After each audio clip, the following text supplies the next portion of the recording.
Dankjewel. De Venraadse kinderkermis werd vrijdagmiddag officieel geopend.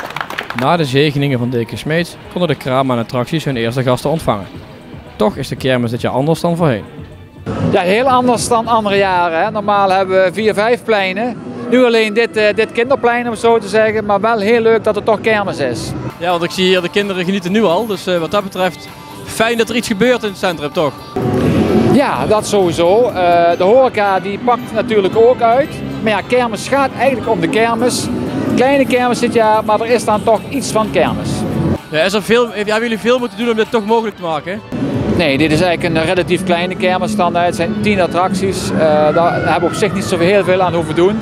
Op alle dorpen hebben we eigenlijk een vergelijkbare kermisstandaard. Dus, en dit is bekend terrein hier in Venray. Ja, en hier aan de achterkant zie je ook, hè, afstand houden is belangrijk. Ja, het is toch wel, ook wat dat betreft, anders dan andere jaren. Ja, iedereen weet het onderhand. Hè. Hou je aan de voorschriften. Zorg dat je die 1,5 meter afstand houdt. Hè.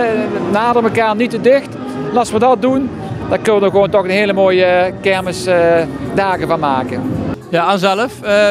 Ja, kun je ook een rondje maken dadelijk ergens? Of? Ja, ik heb een klein zoontje van 4 jaar. Hè.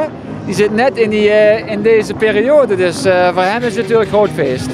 En dan voor papa en mama ook een beetje. Ja, samen met papa en mama daar een rondje in de rups of zo? Of? Ja, gaan we daar ook wel doen. Dus dan zijn we allemaal een beetje kind weer. Hè. Mooi hè, microfoon.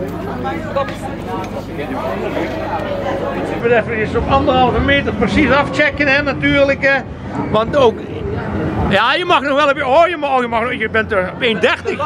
Je bent te kort, je mag nog meer.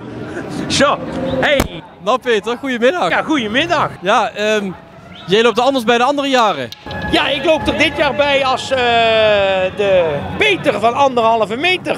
En dat heb ik me nog niet laten voorstellen door mijn vriendin, want die heet Margriet en die interesseert het niet. Dus die heb ik thuis gelaten om het toch maar een beetje in goede banen te leiden hier in Venray. Wat toch een heel mooi geslaagd evenement schijnt te worden als ik dat zo zie.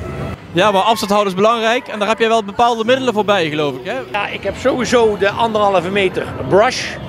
Dat is precies 1,5 meter voor bij de kassa.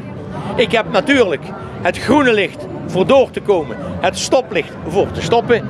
En belangrijk is, mocht er zich eentje vergrijpen in de verkeerde richting, dan gaat de fluit en dan gaat hij gewoon op de kaart. En de eerste keer is het geel, maar bij de vervolg is hij natuurlijk hartstikke rood. Dat snappen jullie wel hè. Maar zover gaat het hier niet komen, want het is mooi weer. Ik zou zeggen, kom allemaal hier naar dat Gouden Leeuwenplein en geniet van deze mooie opgezette kermis. En wellicht komen we elkaar tegen en dan heet het: hallo Peter, wij denken netjes aan die 1,5 meter. En dan komt alles goed.